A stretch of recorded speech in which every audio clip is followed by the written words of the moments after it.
Hey, how long will it take for this goofy little French car that's powered by a genuine lawnmower engine to accelerate up to 55 miles per hour?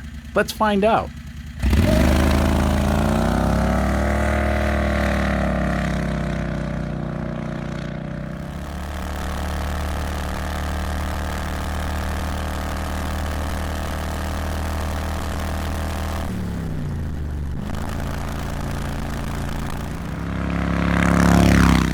It took 29.77 seconds to get this car up to 55 miles per hour with a 670cc engine from Harbor Freight. You know, that ain't half bad, but the real question is, can we make it go faster? Well, if you want to join in on the fun as we try to get this vintage Renault to go faster with the lawnmower engine, then you might want to watch our progress in our full-length videos. This is Jimbo from Robot Cantina, and I'll look forward to seeing you.